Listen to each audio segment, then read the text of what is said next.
It was a bright and breezy Saturday morning, just like the ones I had come to cherish over the years. But today, something felt off. As soon as I opened my eyes, I couldn't shake this eerie feeling that hung in the air. The sun was peeking through the blinds and the world outside was waking up, but there was something unsettling about the calm. "Good morning, baby," Darnell said, his voice soft, but his smile too wide for the early hour felt out of place. He was sitting at the kitchen table, scrolling through his phone. I blinked a couple of times and shook off the heaviness in my chest. It was nothing, probably just me overthinking, I thought. But it was the way he'd been acting these past few weeks. Something was different, something I couldn't put my finger on. I smiled back, though I could feel a knot in my stomach. "Hey," I replied, pouring myself a cup of coffee. The smell of it was familiar, comforting, but something about it today tasted off. Darnell had always been the easygoing type, always giving me space, never hovering, but recently, he was glued to my every move. Calling me constantly, asking where I was, who I was with, when I'd be home. At first I thought it was sweet, like he finally realized how much I meant to him, but the sweetness turned into something more suffocating. "You okay?" I asked, eyes searching his face for any clue. His usual light eyes were shadowed like he hadn't slept in days. "I'm fine, just tired." His voice was calm, but there was something in the way he said it that didn't sit right with me. I studied him for a moment. He had been acting strange, agitated, and even more withdrawn lately. His work had always been his escape, but now it seemed to be eating him alive. The constant restlessness, the unexplained hours. It wasn't normal, but I didn't want to confront him about it, not yet. "I'm just heading to my sister's," I said, pushing back from the table. I needed a break from this strange atmosphere. Darnell stood, walking toward me. "I'll drive you," he said, surprising me. He'd never been this involved in something as simple as a visit to family. He grabbed my bag, not asking, just doing. We got into the car without speaking much. The radio hummed softly and I stared out the window, feeling like I was going through the motions. My mind kept racing. Maybe it was just the nerves of the trip. Maybe it was the fact that I'd been needing this time away from Darnell, but there was an overwhelming pull to stay. Something was whispering inside me that I shouldn't go. It was silly, right? My mom really did need me, but the nagging voice wouldn't leave. The station was bustling with the usual crowd. People rushed by, kids with backpacks, hurried commuters, the smell of stale coffee and train tracks filling the air. As we stood near the platform, I tried to shake off the sense of dread gnawing at me. "You sure you're okay?" Darnell asked, his eyes scanning my face again, concern etched deep in his features. Too much concern, I thought. "I'm fine," I lied, though I wasn't entirely sure myself. We walked toward the train and my stomach twisted again. Something wasn't right. "I'll get you a coffee for the ride," Darnell suggested, his voice unusually gentle. He'd never been this sweet before, not unless there was something he was trying to hide. "No need," I said quickly, shaking my head. "I'm good, really." But he was already heading toward the coffee stand, not waiting for my protest. I pulled out my phone, sending a quick message to my sister, "On my way, see you soon." I heard the train arriving, the metal wheels screeching against the tracks, and it all felt so surreal, like I wasn't supposed to be here. But I couldn't place why. When Darnell returned, he handed me a steaming cup. "It's a long ride," he said, not meeting my eyes. "Drink up, baby." I stared at the cup for a second, my gut tightening. There was something about the way he handed it to me, almost too carefully. But I took it, trying to push away the feeling in my gut. "Thanks," I murmured, taking a sip. It tasted odd, a little bitter, but nothing I couldn't handle. I shrugged it off. Darnell's gaze didn't leave me as I drank. It felt too intense, too focused. "Is it good?" he asked. "Yeah," I said, forcing a smile. I felt a slight dizziness creeping in, and I chalked it up to the fact that I hadn't eaten much that day. But the world started to spin just as the train started moving, the soft rumble beneath me like a lullaby pulling me into something deep and unrecognizable. I couldn't stay awake.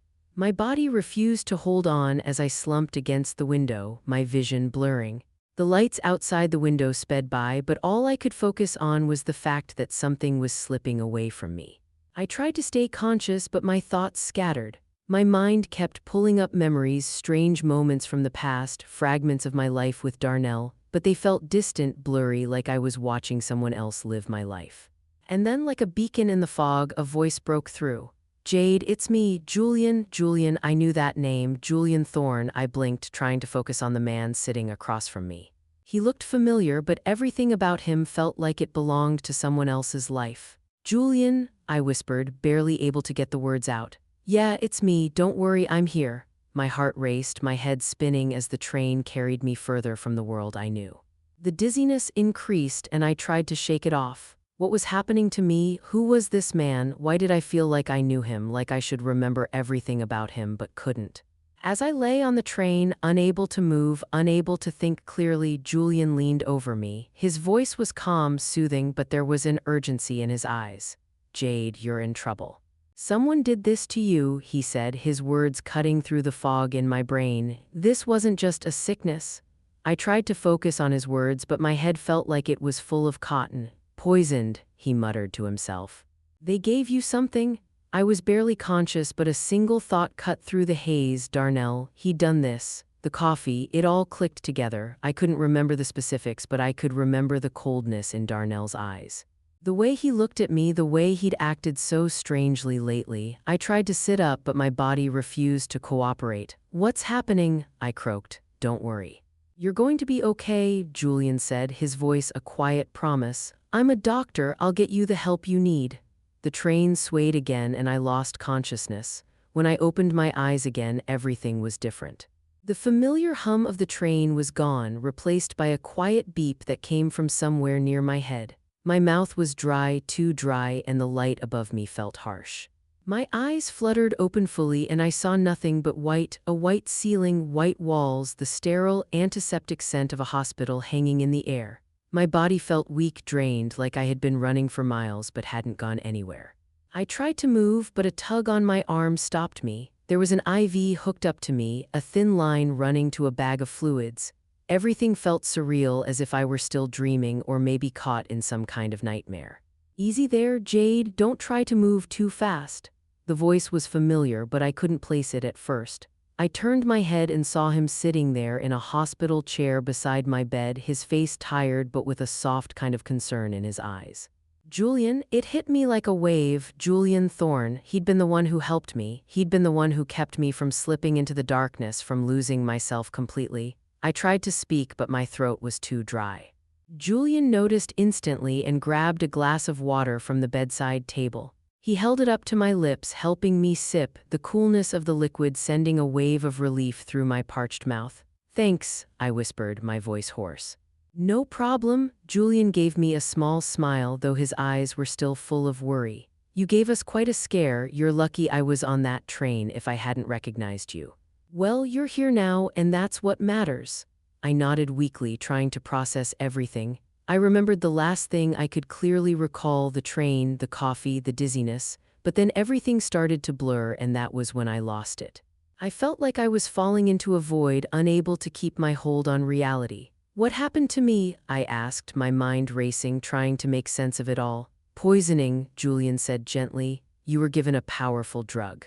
The symptoms matched up with what I know from my work. It's a mixture of sedatives and memory-altering substances. Memory-altering, the words felt like they slapped me across the face. I wasn't sure what was worse, the fact that I was poisoned or that someone wanted me to forget everything. My life, my identity. I felt a chill run down my spine. Darnell, I whispered, but it barely made it past my lips. Yeah, it's him, Julian confirmed, his expression darkening. He drugged your coffee at the station. You were supposed to forget everything, your name, your past, everything. He planned to erase you, to make you disappear without a trace. And he was counting on you not waking up. I shook my head, trying to process it, but it was like my brain couldn't keep up. Why would he do that? Julian hesitated for a moment, his fingers lightly brushing against the edge of my bed as if he were weighing his words. I don't have all the answers, but it sounds like he was in deep with some bad people. The kind who don't give second chances when you owe them money. He was trying to cover his tracks, make sure he got all your assets if you were gone. I didn't need to hear more. I could feel the weight of betrayal crushing me. Darnell, my husband, had been planning this for months. Years maybe. I thought I knew him, but I didn't. He was a stranger now. I felt a tear slip down my cheek and I wiped it away quickly, not wanting to give in to the sadness. How long was I out? I asked, my voice barely above a whisper. Almost 24 hours, Julian said softly. I got you help just in time. The drug hadn't fully settled in your system, and we managed to get you the antidote before things got worse. You're going to be okay, Jade. But you have to take it easy. I nodded, but it felt like my heart was heavy, dragging me down. What now? Julian's face grew serious and he sat up straighter in his chair. Now we make sure Darnell pays for what he did. He won't get away with this, Jade, not this time. I swallowed hard. There was so much fear, so much anger inside me, but I didn't know where to put it. My whole life had just been torn apart, and the man I loved was the one who had destroyed it. What happens next? I asked, barely able to meet his gaze. I didn't want to feel weak. I didn't want to cry, but everything was crashing down at once. Now, Julian said, his voice calm but firm, we fight. We gather the evidence, make sure he's held accountable, and we make sure you're safe. I closed my eyes, the exhaustion taking over, but there was something else too, a spark of hope. Julian had saved me. And for the first time in a long time, I felt like maybe there was a way out of this nightmare. I didn't have to let Darnell win. The next few days felt like a blur. There were doctors, nurses, and people I couldn't really focus on, all moving around me like I was underwater. My body was slowly coming back to life, but my mind, that was a whole other story. Every time I tried to remember what happened, it was like a fog was surrounding my memories, pushing everything back into the shadows. I kept asking myself the same questions. How could I not see this coming? How could I have missed the signs? Darnell had been acting so strange, but I just convinced myself it was stress. He was never a jealous man, never the type to want to control me, but now it was clear as day he'd been planning this all along.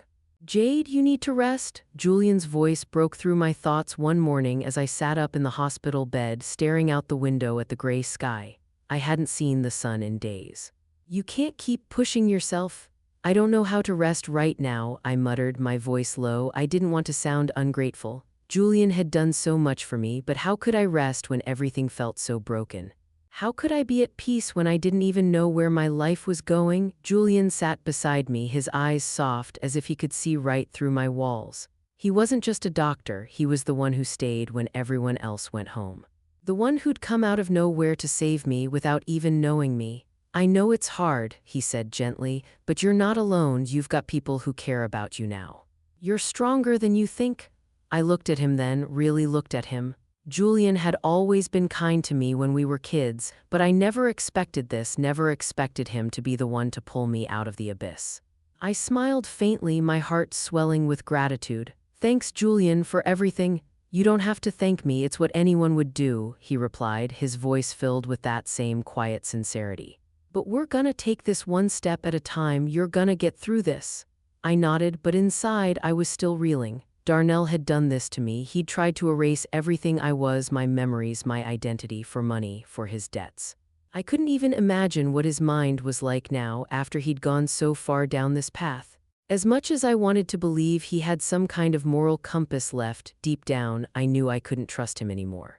And the truth was, I didn't want to. Do you think he'll come for me again? I asked, more to myself than to Julian. Julian didn't answer right away. His eyes flickered with something darker before he spoke. He's already done enough damage, but we'll make sure he doesn't get away with it. I looked at him then, really saw the determination in his eyes. He meant it. Julian was ready to take this fight to the end. And for the first time since this nightmare began, I felt like I had a chance. A week passed. The IVs were gone and my body was no longer a stranger to me, but my mind, that was still a battlefield. Every time I closed my eyes, I saw Darnell's face, his twisted smile, his cold eyes. The man I loved had become a stranger, and that hurt more than I was willing to admit, but the days were getting better. I was allowed to leave the hospital, though I wasn't fully recovered. I still had to take it easy to rest and regain my strength. Julian insisted on coming with me, making sure I was never alone, always checking on me. You're going to be okay, he said one afternoon as we sat together at the park watching the autumn leaves fall.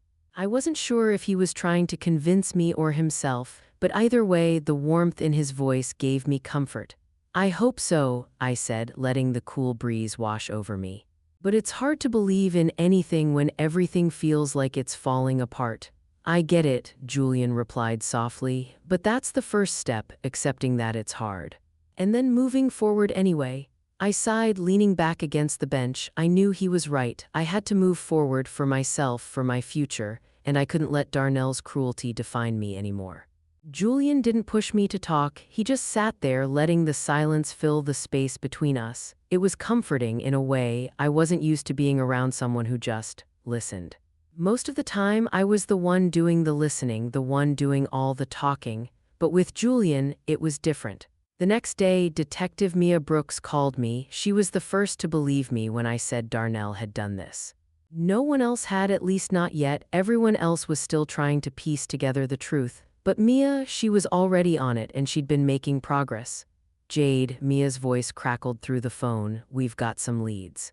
We've been going through Darnell's financial records, his phone records, and even his past. It's all starting to make sense now. I sat up straighter in bed, my heart beating faster. What do you mean? There's more to this than just the debt. We found some things in his records that point to some serious connections, criminal connections, and the money he owes, it's not just a couple thousand. We're talking hundreds of thousands of dollars, Jade. Darnell's deeper in this than we thought. I felt my breath catch in my throat. And the drug, the one he gave me, Mia paused before answering. We've traced the source of the drug. It was purchased from a known black market dealer. This wasn't a spur-of-the-moment thing. He planned this. I swallowed hard. What happens now? We keep digging. We'll have him where we want him. He can't hide forever. I held the phone tighter, the weight of what Mia was saying sinking in. Darnell was a criminal, plain and simple, and he'd used me as a pawn in his twisted game. But the more I thought about it, the more I realized something. This wasn't just about money. This wasn't just about Darnell's debts. This was about power, control, the lengths he was willing to go to just to maintain his grip on everything he thought he could own. And I was done being his puppet. The days after Mia's call felt like a whirlwind. Every moment was a puzzle piece falling into place, but the bigger picture was still too blurry for me to fully grasp. All I knew for sure was that Darnell had orchestrated this entire nightmare. He'd played me for a fool, and now, with the help of Julian and Mia, we were starting to piece together his plan. We had a meeting with Mia and some of her team later that week. The detectives had gathered even more evidence, and I could see the gears turning as they connected more dots. But every time I thought about what Darnell had done, the rage swelled in my chest. My thoughts were clouded by the anger, and the desire to make him pay for every lie, every betrayal was consuming me. What do you think he's going to do when he realizes the jig is up? Julian asked one evening as we sat together in my apartment. It was still my apartment, at least for now, though everything in it felt different. The walls didn't hold the memories of love anymore, they were just reminders of the lies. I rubbed my temples, trying to push the tension out of my mind. I don't know, he's always been good at pretending. He's been playing this role of the perfect husband, and now he thinks he's won. He won't go down without a fight. Julian nodded, his eyes hard with determination. I won't let him hurt you again. The words struck me deeply, and for the first time in a long while, I let myself lean into the feeling of safety Julian had been offering me. He was here for me, really here, and for once I didn't feel like I was alone. His presence was a calm anchor in the storm that had become my life, but that storm wasn't over yet. Darnell still had the advantage. He was still out there, living in the apartment, going through the motions like everything was normal. The longer this dragged on, the more I realized that he had no idea what was coming for him. He thought he had control, but the truth was he was slipping further into his own trap. A week later, the day of the preliminary hearing arrived. Mia had made it clear that Darnell's arrest was just a matter of time. Everything was set up, evidence, testimonies, and witnesses, but the thought of facing him in court made me nauseous. I couldn't shake the image of his face, the cold, calculating look that had become so familiar over the past few months. Julian had insisted on going with me. He said I wasn't facing this alone, and for that I was grateful, but still the fear gnawed at me. You ready for this? He asked, his voice quiet as we stood outside the courthouse. The sky above us was gray, but it wasn't as dark as it had been before. I could almost feel the change in the air, the shift in the world around me. I took a deep breath and forced a smile. I guess as ready as I'll ever be. We made our way through the back entrance of the courthouse, avoiding the crowds. Mia was already inside, preparing for the hearing. Darnell would be there too, playing the part of the devastated husband, the one who'd been wronged, the one who was looking for answers. He had no idea what was coming. Inside the witness room, I felt a wave of panic rise in my chest. My hands trembled as I gripped the edge of the chair, but Julian was there, his hand warm and reassuring on my shoulder. "It's almost over," he said softly. "You've come this far, Jade, you've got this." His words should have been comforting, but the truth was I wasn't sure I had it in me to face Darnell. The man I once loved, the man who had tried to erase me from existence. Mia appeared at the door, her sharp eyes giving me a nod. "It's time," she said. My heart pounded in my chest as I followed her down the hallway, Julian by my side. The moment we stepped into the courtroom, I felt every pair of eyes on me. I tried to keep my composure, walking with my head held high, but the weight of the moment was overwhelming. I saw him. Darnell sitting at the plaintiff's table, his back to the door. He hadn't seen me yet, and for a moment I just stood there looking at him, the man I had trusted with everything. Mia whispered in my ear, "When I give the signal, you walk in, show them who you are, show him you're not afraid." The judge's voice rang out, clear and formal. "We are now considering the motion of Mr. Darnell Vance for access to his wife's accounts. Mr. Vance, you may present your case." Darnell stood up, turning toward the judge, but when he saw me, it was like the world paused. His face went pale, his mouth opening and closing as if he couldn't believe his eyes. I didn't flinch, I didn't back down. I walked into the room, my step steady, my heart pounding, but there was no fear. There couldn't be, not anymore. Darnell froze, his eyes wide with shock. "Jade," he whispered, his voice trembling.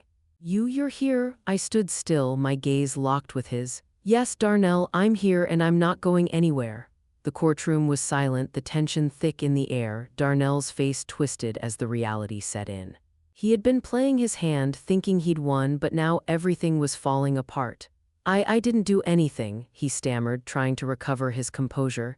"Jade, please, you've got to understand, you poisoned me," I said, my voice clear and strong.